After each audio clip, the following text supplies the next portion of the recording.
Friends, welcome to the lecture series on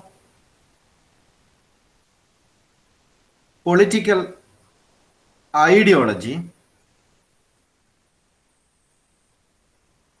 Today, we are going to talk about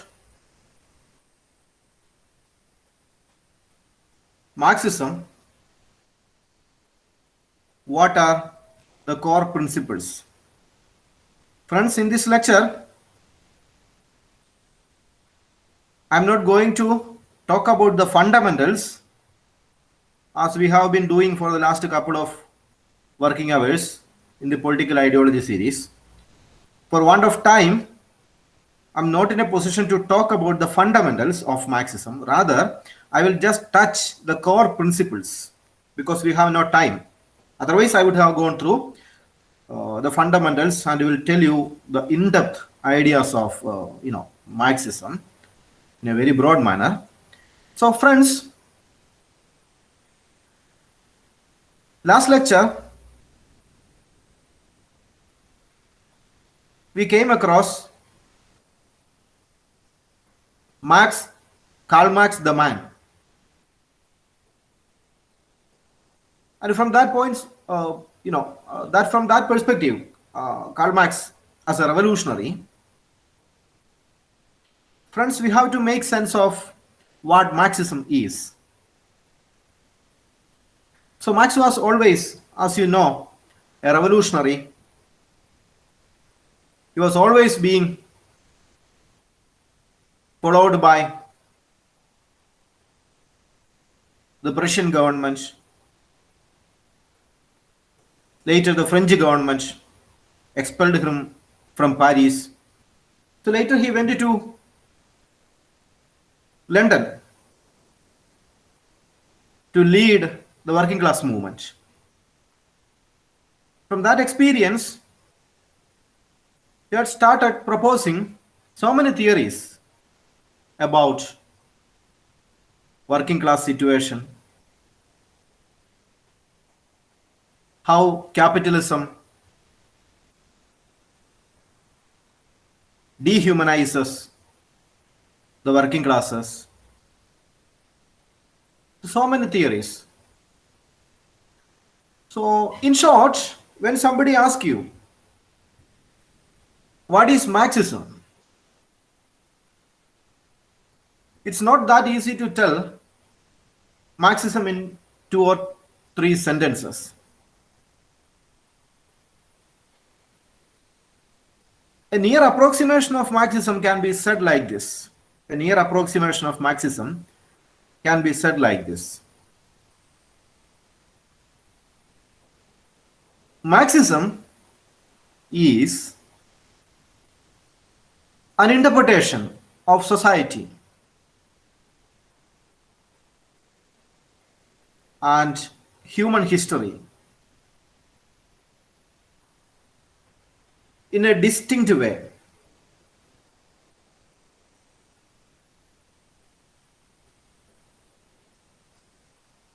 It is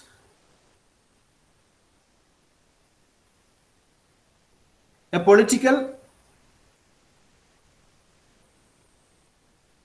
social, and ideological view of society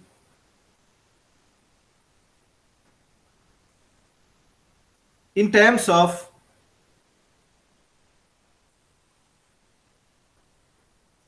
economic determinism. So you keep in mind the word economic determinism. So Marx was said to be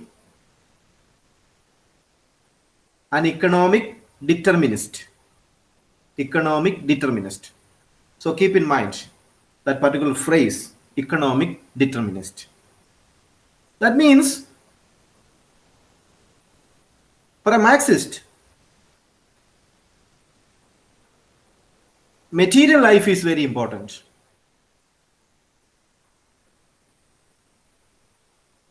You can talk so many things about the problems of poverty, the problems of unemployment, the problems of inequality. Marx never believed in these kinds of rhetorics. Action is very important. So, real philosophy is that philosophy that will bring practical solution to the problems of man. So Marx believed that you change the economic situations of working classes.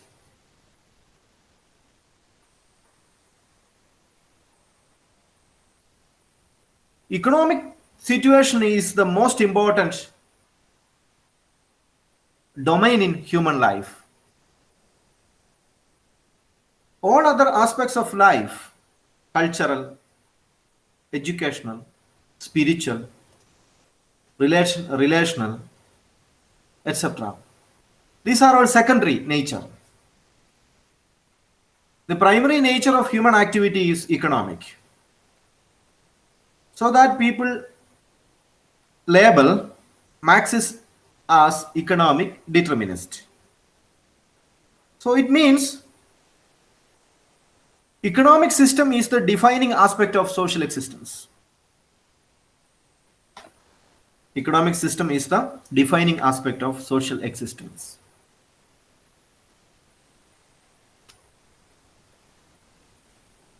The central structure of any society is the production structure.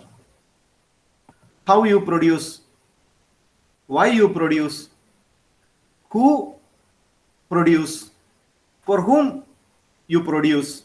These are very important questions, fundamental questions for a Marxist. So production system is very important in human life. Who produce and who owns those by which you are able to produce. Who produces in society and those who own all means of production in society. These questions are very important. So friends, therefore to understand Marxism, knowledge in two concepts are very important. Knowledge in two concepts are very important. They are base structure and superstructure. I remember I have discussed these two words in one of my previous classes, the base structure and the superstructure of society. Base structure is the production system. I mean, relations of production, forces of production, and mode of production. How a society produces goods. What are the means deployed for producing goods in a society? How people are related to the production system in that particular society. These are very important in a Marxist view of society. That is called base structure of a society. And that is also the most important structure of a society. You may say religion, cultural institutions, educational institutions, state, laws. For Marxists, these are all secondary. All other systems are shaped by production system. Marxists call this base structure. Then what is the superstructure? Superstructure are shaped by the base structure. For example, you are going to marry. For a Marxist, the very fact that you are going to marry doesn't occur in vacuum. That you are going to marry to someone doesn't occur in a zero situation or in a null situation. For a Marxist, this happens only if the marriage, that particular event, takes place in a productive system.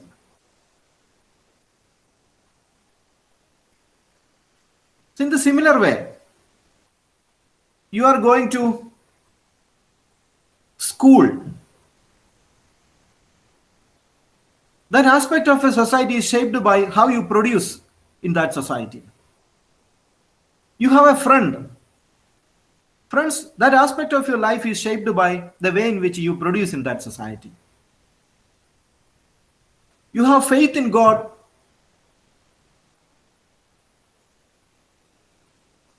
You are a believer. You are a practicing Hindu. Or you follow Islam. These kinds of things are shaped by, influenced by the way in which you produce in that society. So you love someone.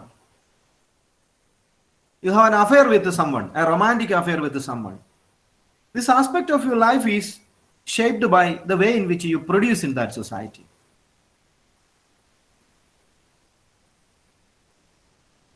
So you are getting education.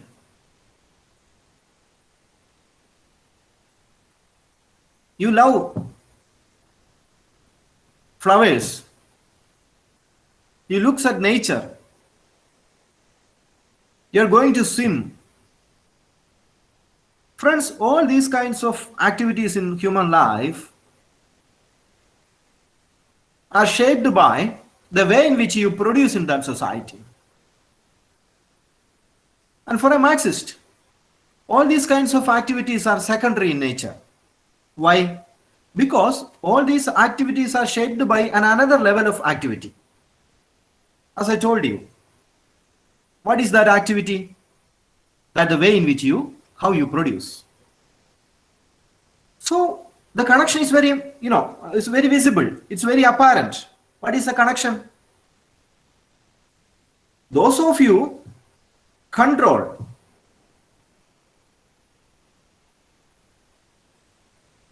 the way in which a particular society produces can also control everything that happens in the secondary level of the society. So the primary level of the society is how you produce. And the person or the group or the power elite who are able to control how that society produces are also able to manipulate the way in which how you make friendship, how you marry someone, you going to church, you have a love affair, you're going to sin. All these activities are being shaped by those who are able to control the production system. And Marxists say the secondary things are superstructure. The secondary things are superstructure. That means superstructure, that you are a believer, that you read a newspaper, that you swim, that you walk, that you go by a train, that you have a friend. All these things do not have independent existence in society. All these things do not have independent existence in your society. Why? Because all these things are dependent upon how you produce in that society. So, those who are able to control how you produce in a particular society are also able to control how you make friendship, how you have a love affair, how you pay tax, how you go to church, how you swim, how you eat. All these things, friends, are shaped by those who control how you produce in that society. And superstructure, therefore, cannot exist, independent of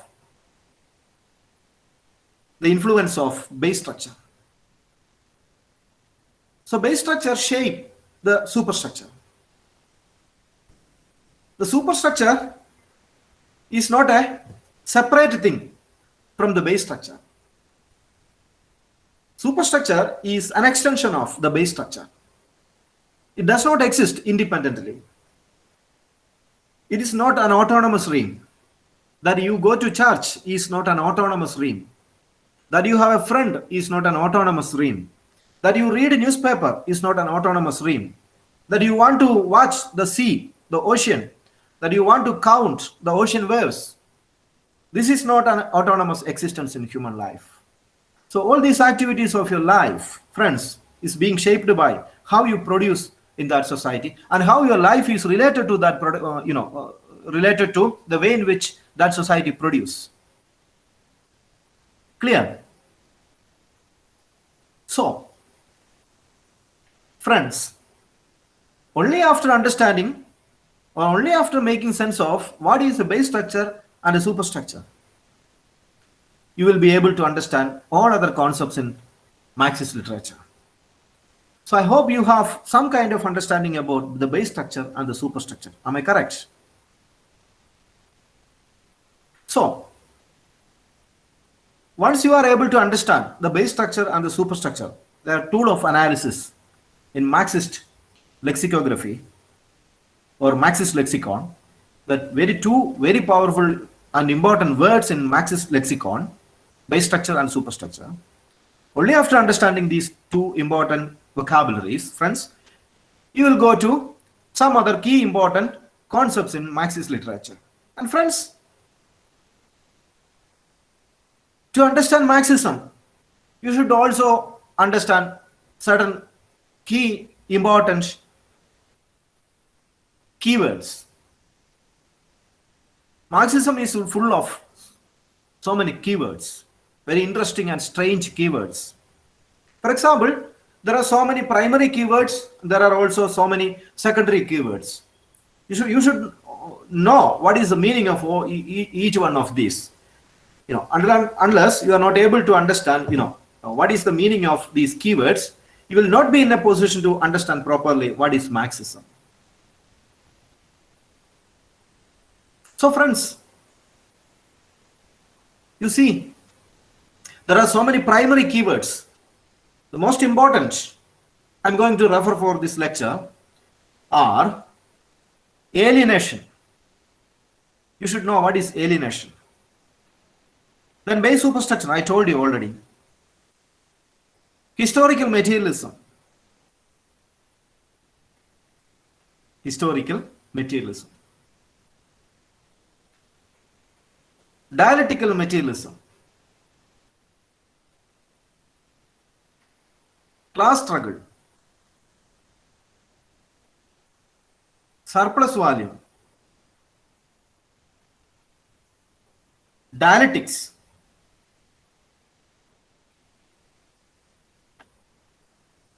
Dictatorship of the proletariat.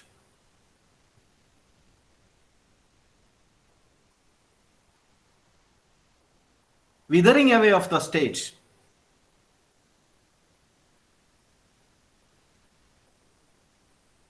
So these are very important primary keywords to understand Marxism. But that doesn't end up there. There are so many other keywords which are an outcome of the keywords which we consider as primary keywords. There are so many other keywords which comes as an extension of the keywords which we consider the primary keywords. What are some of these, secondary keywords? For example, false consciousness. You should know what is the meaning of false consciousness, because that's very important terminology in Marxist literature. A student of Marxism should know what is meant by false consciousness. So that doesn't come, at the primary level of Marxist literature. But only after understanding all those primary keywords, you should be able to understand the meaning of Some other very important keywords like false consciousness, fetishism, commodity fetishism,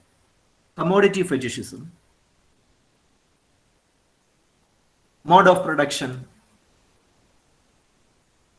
forces of production,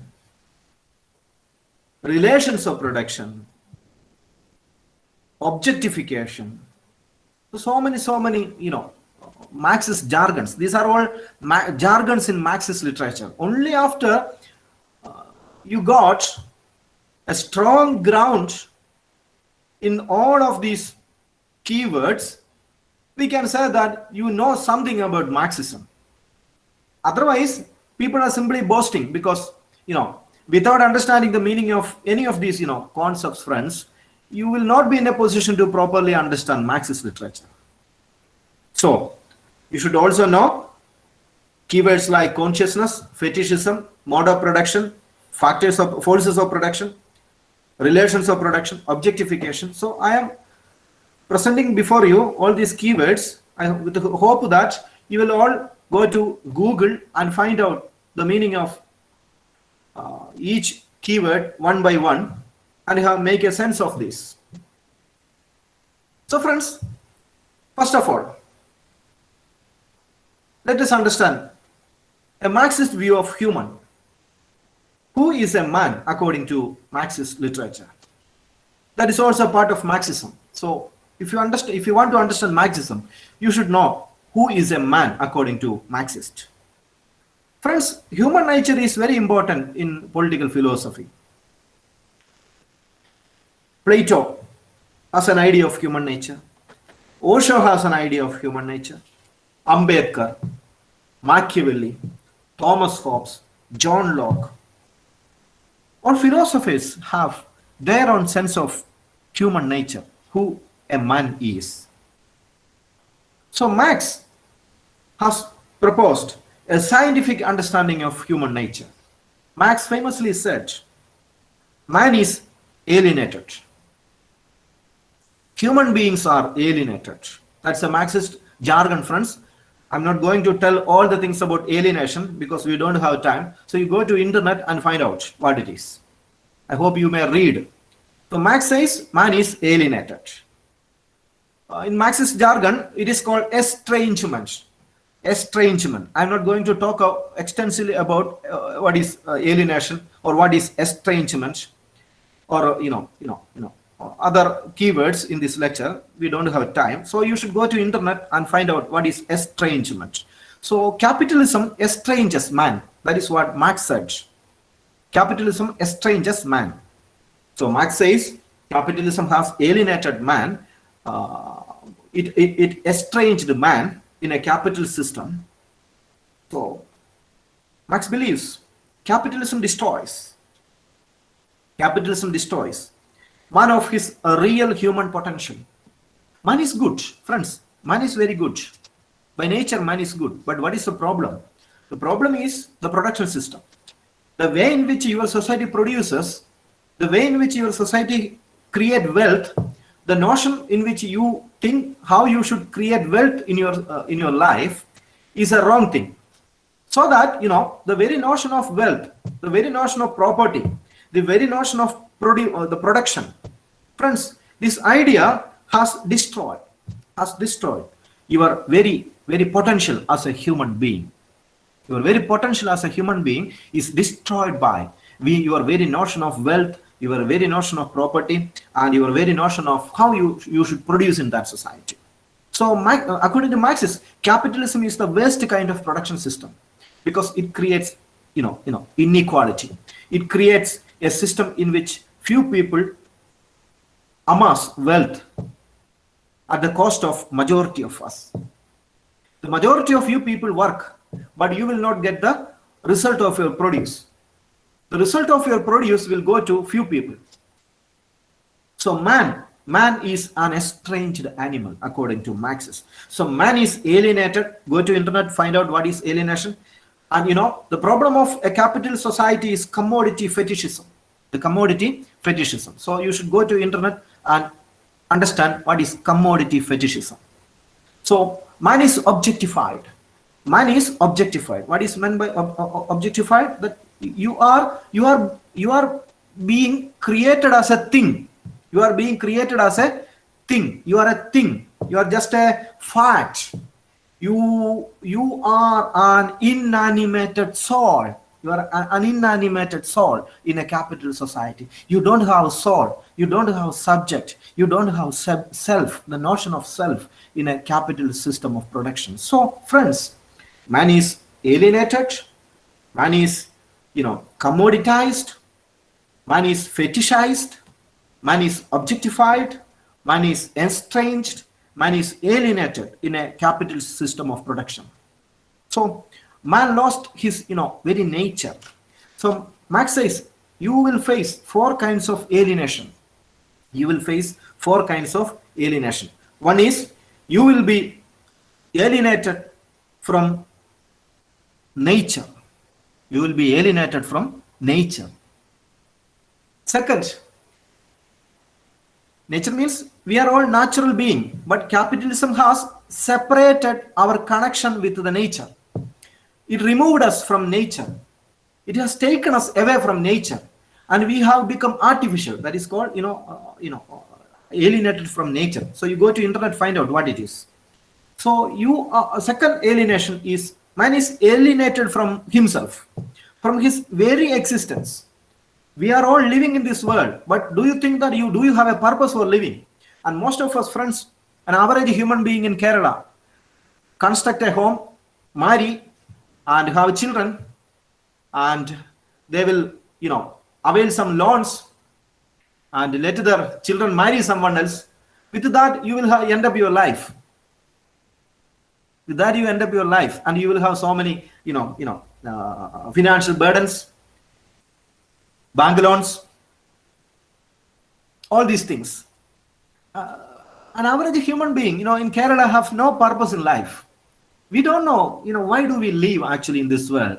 We think that I am living in this world just to marry someone, get educated, get some job, and earn some money, build a house, buy a car, have a family, have children, and see that let them have their family, and that's all life.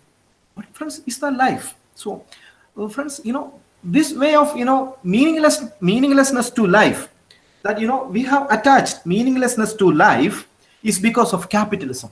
We are not able to understand the beauty of life. We are not able to understand the beauty of nature. Why? Because we are detached from ourselves. So this is a consequence of capitalism, friends. A consequence of capitalism. And friends, the third problem is that you are alienated from your labor.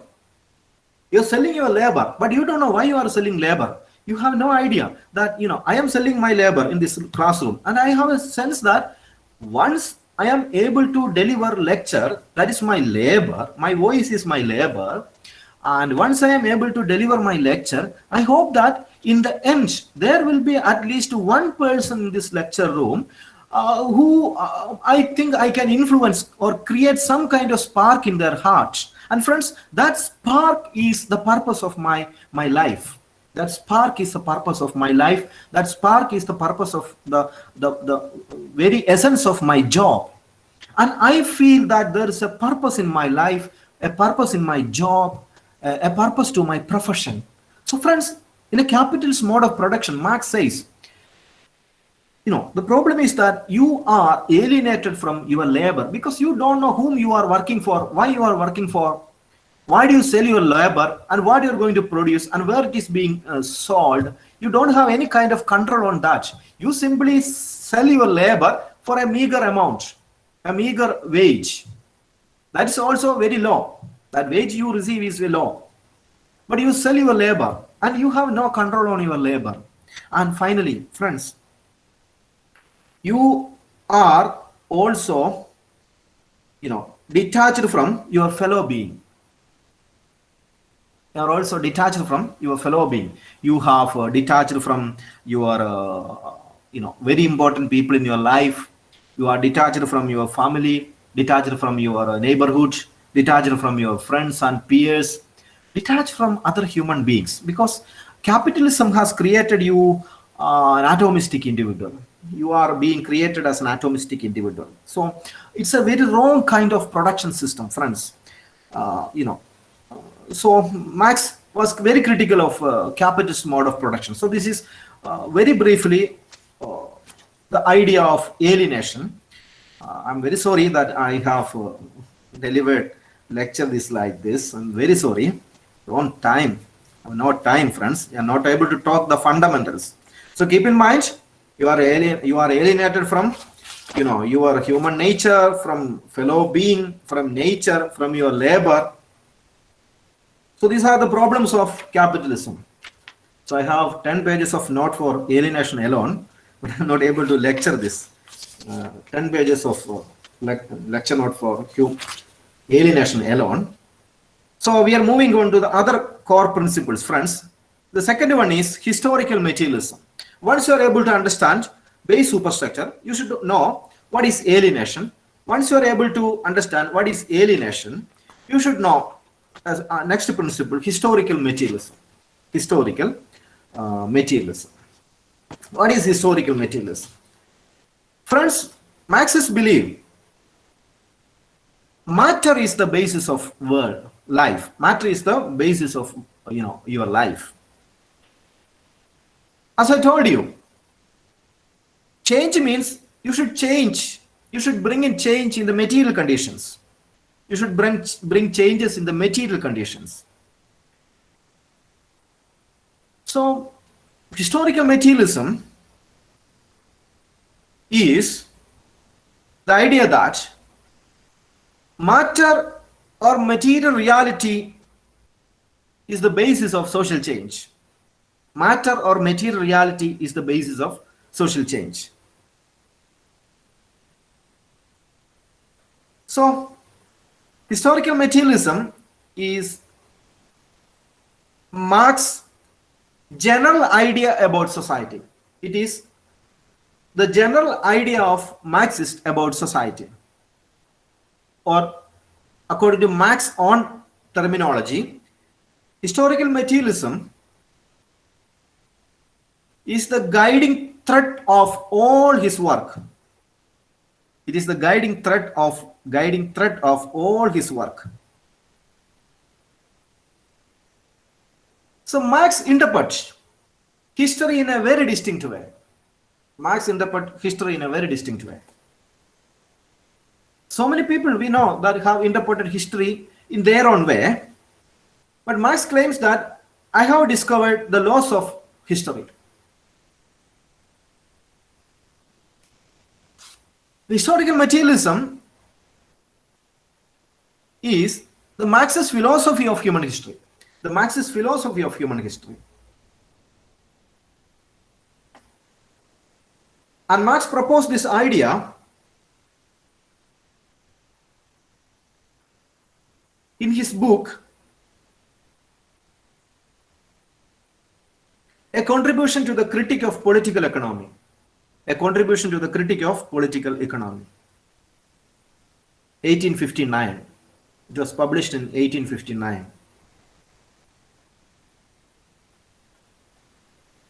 Friends, Marxists believe basis of society is economic structure. Basis of society is economic structure. Keep in mind, basis of any society is the economic structure. All other structures are shaped by the economic structure.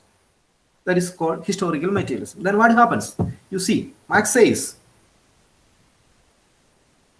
economic structure of your society, the economic structure of your society is shaped by the relations of production in that society. So I have told you a secondary keyword, relations of production. So that keyword begins from historical materialism, the very important keyword. So what is historical materialism? Historical materialism is the idea that basis of society is economic structure. And economic structure is made up of relations of production in that society. So it's a Marxist jargon, relations of production. Go to Go to Google and find out what is relations of production. And Marx says, relations of production involve stages of production. Stages of production. Stages of production. Relations of production involve stages of production. What is stages of production? Stages of production, otherwise called mode of production. Mode of production. That is, relations of production are deeply connected with mode of production. These are all mathematically presented. Marx has presented all these social science concepts very mathematically.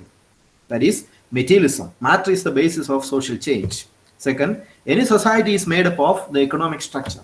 Third, economic structure is made up of relations of production. A relations of production is based on stages of production or mode of production. And mode of production are different according to the forces of production. The mode of production are different according to forces of production. So I have presented so many keywords. So go to Google and find out the meaning of each of these keywords. Matter is the basis of life or history.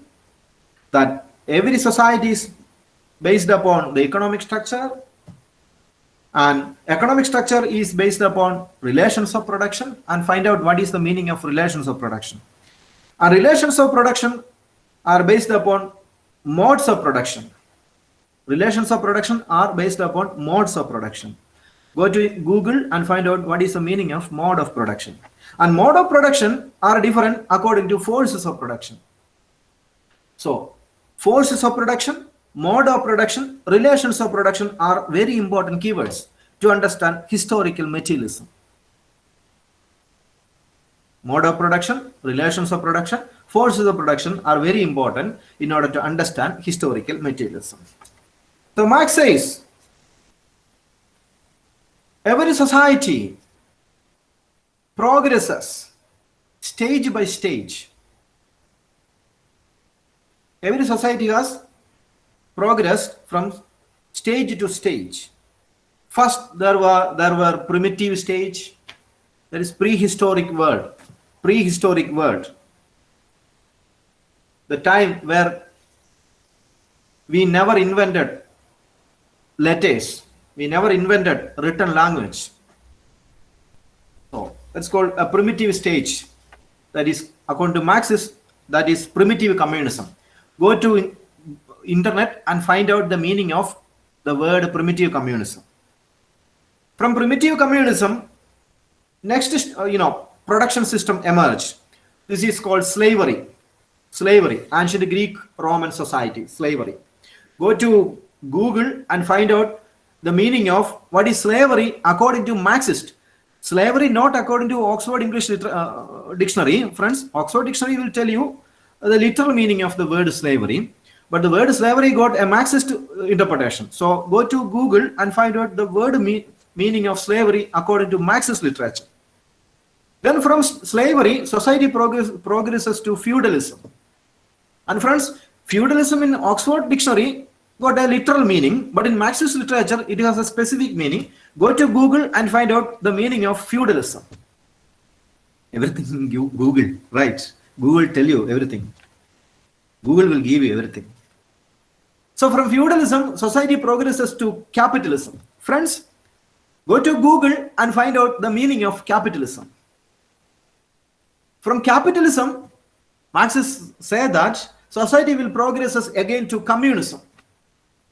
Communism. Friends, go to Google and find out what is communism.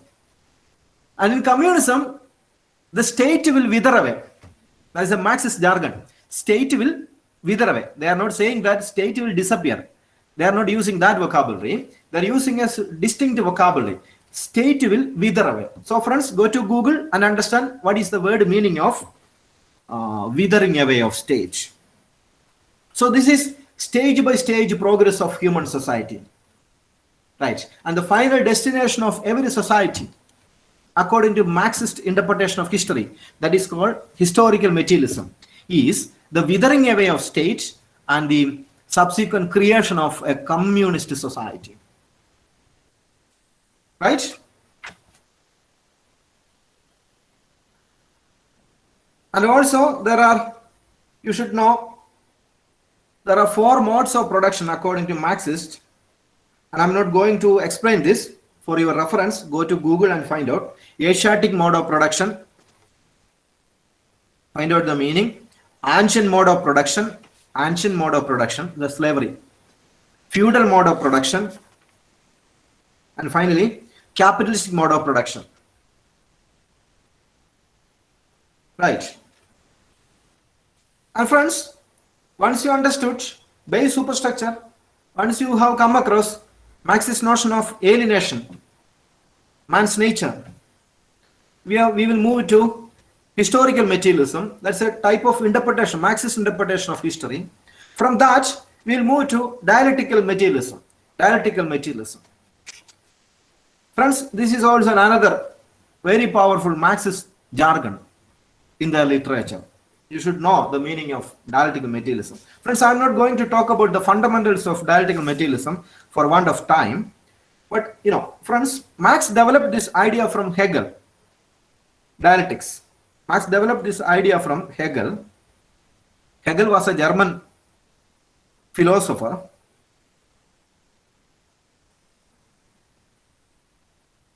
So, dialectics was developed by Hegel. Historic materialism was developed by Karl Marx. And dialectical materialism was developed both by Friedrich Engels and Karl Marx. Dialectics developed by Hegel. Historical materialism developed by Karl Marx alone. Dialectical materialism was developed by Friedrich Engels and Karl Marx together. So dialectical materialism is the official philosophy of communism. It is the official philosophy of communism. It is the official philosophy of communism based on the writings of Karl Marx, and Friedrich Engels, and later elaborated by G.V. Plekhanov,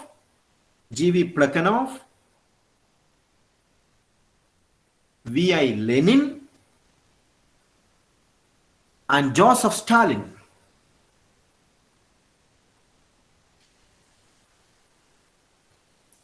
So friends, go to Google and understand the meaning of dialectics.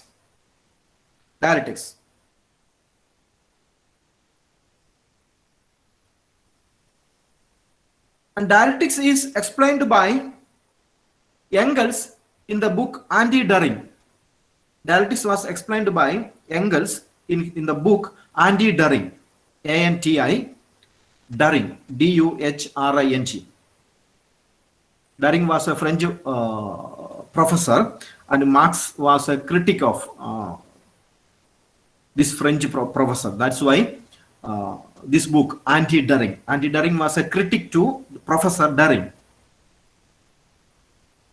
So there are 3 principles to dialectics. I will tell each one one by one, not explain. You go to Google and find out the meaning of these words.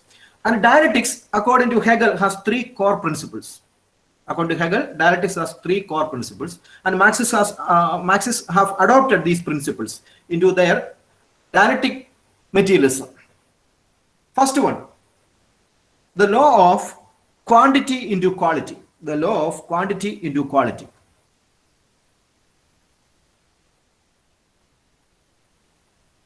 Second principle of dialectics, interpenetration of opposites. That opposite attract opposite. If there is day, there is night. If there is father, there is mother. If there is sister, there is brother. This notion, interpenetration of opposites. And third, negation of negation. Negation of negation. Question the question. Doubt the doubt. This type of, negation of negation. Reject the rejection. So these are the 3 core principles of dialectics. And friends, go to Google and understand what does it mean to say dialectics. Quantity and quality, interpenetration of opposites, negation of negation. So this is some kind of mathematical formula which is used by Marxists to interpret history. Then friends, there is another notion, powerful notion of Marxist. First, base superstructure, then alienation, then historical materialism, then dialectical materialism, then class struggle or class theory. What is class theory? Friends, class theory was proposed by Marx in the book Communist Manifesto. Class theory was proposed by Marx in the book Communist Manifesto, which was written in 1848.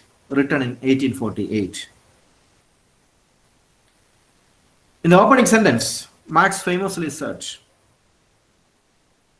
the opening sentence of Communist Manifesto, one of the most famous sentences written in any book, one of the most beautiful sentences written in any books ever published anywhere in the world, is said that the history of all hitherto society, the history of all hitherto society is the history of class struggles. The history of all hitherto society is the history of class struggles. This is the friends. This is the opening sentences of Communist Manifesto. So, according to Marxist, friends, there is class antagonism in all the society. Class antagonism. And in all the society, there are two dominant classes. And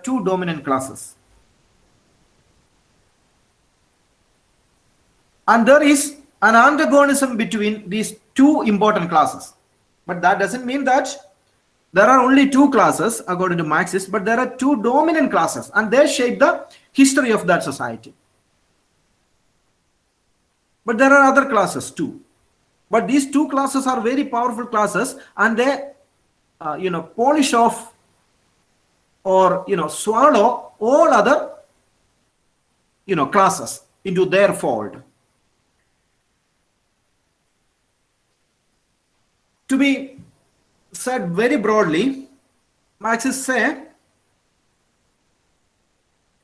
every society throughout every stages in history will have two very powerful, two very dominant, two very predominant classes. Say freeman and slave,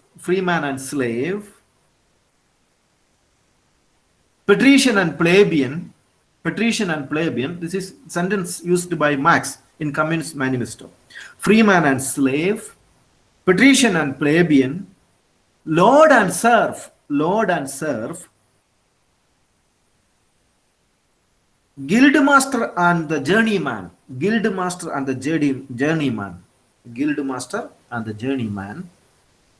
In a word,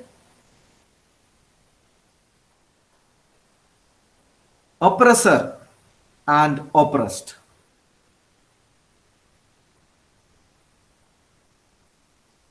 Stood in constant opposition to one another.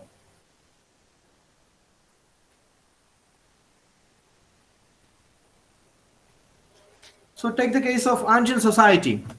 In slave society, the relationship is between master and the slave owner. The slave. There is slave owner, the master, and the slave. So they are the two dominant class in that society.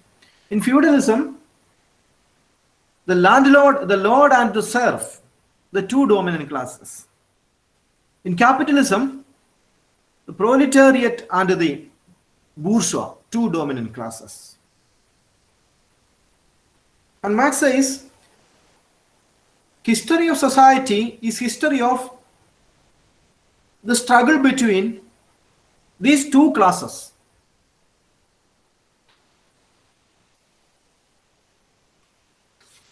And the two classes come into conflict with each other in every society.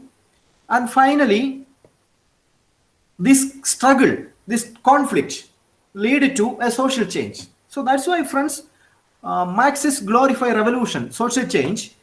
Why? Because revolution or conflict is necessary for change. If there is no conflict in a particular society, that society will never evolve to another stage. That society will be a static society, a dead society. So if you want the society to evolve into another stage, the two dominant classes in that particular society should come into conflict with each other and lead to a social change. Will lead to a social change. That's why slavery was ended and feudalism was born, and feudalism was ended, capitalism was born, and capitalism will end and a classless society will emerge. Marx predicted. This is Marxist prediction, friends. So this is another very important notion of Marxist literature. Then you have the surplus value. The surplus value, friends. Marxist literature on surplus value is basically, is adaptation of David Ricardo's labor theory of value. Labor theory of value. Friends, I may give you an example that friends, my mobile, it cost some 30,000 rupees. This 30,000 rupees is the price given by this mobile manufacturer to this mobile in the market. 30,000 rupees. And this 30,000 rupees, actually, is it the value of this product? Is it the value of this product? That is a Marxist question. What is the value of this product? The real value of this product. This 30,000 rupees is the the market value of this product. This is being sold in a market where this product costs 30,000 rupees. But what is the exact value of this product? To understand the exact value of this product, you have to look at who manufactured this mobile. And who manufactured this mobile? The labor, right? The labor manufactured this mobile. And what was the wage paid by this manufacturer to the labor force to manufacture this mobile is the real value of this mobile. But friends, you imagine 10,000 rupees are paid to the laborers and plus 20,000, this mobile is sold in the market for 30,000 rupees. And friends, what is exactly the price of this mobile? According to Marxist literature, notion of surplus value, this mobile costs only 10,000 rupees. Why?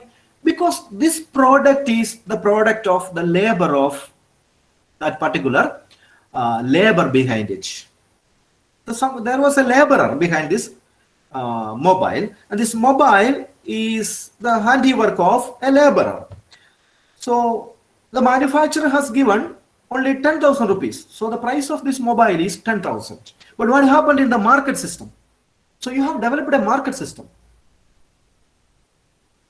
And in that market system, it is sold for 30,000 rupees. And actually, the labor was, exploited. How the labor was exploited? Because he was paid less. Because in the market, it cost 30,000. But 20,000 rupees are appropriated. That is a word used by Marxists. 20,000 rupees are appropriated by the capitalist. And this 20,000 rupees actually belong to not to the capitalist or bourgeois, but it should belong to the laborer. It should belong to the laborer. Why? Because who actually manufactured this mobile? This is the labor of a laborer. The bourgeois has no role in manufacturing this mobile. But you created an environment in which you created a system where you are able to exploit the labor. So Marx said the value of a product is the value of the labor of that product. The value of the labor of that product. But the problem is that capitalism creates a surplus value. What is surplus value here? In the case of this mobile, 20,000 is the surplus value. And who appropriated this surplus value? The market, I mean, the capitalist or the bourgeois. And this 20,000 should be actually paid to the laborer, because that is the only value of this mobile. No other things are being added to this mobile. So the difference between a worker's wage, that is the exchange value, and the use value, the difference between the exchange value and the use value is the surplus value. Exchange value is the value of the labor, and the use value is the value of goods and services which are being sold in the market. So that difference is called the surplus value. And the problem of capital society is surplus value. Why capitalism survive? Capitalism survive because there is a surplus value in society. And this everybody is eyeing at the surplus value created by capitalism. Everybody is trying to profit on surplus value. If there is no surplus value, there is no capitalism, friends. There is no capitalism. There is no capitalism if you are not able to create a society in which there is no surplus value. So capitalism will survive only if you are able to profit on that surplus value. So it is necessary for its survival. So once you are able to abolish that system of surplus value, you can destroy capital society. That's what Marx is saying. And friends, you should know what is exchange value and what is use value. All these terminologies. Exchange value and the use value. A commodity has a value. A commodity has a value. A commodity has a use value. A commodity has an exchange value. A commodity has a price. So all these notions create a capital system. Once you are able to destroy all these kinds of notions, friends, you are able to survive as a good human being. And finally, friends, in the Marxist literature, there is another vocabulary called dictatorship of the proletariat. What is dictatorship of the proletariat? The dictatorship of the proletariat was a term coined by Joseph Weidemeyer. And Marxists adopted the term used by Joseph Weidemeyer. Dictatorship of the proletariat means the proletariat will take over all the industries, all the production system, and they will control the state. They will bring the state under their command. And once this dictatorship of the proletariat is established, Marxists believe that it is possible to move towards a communist society.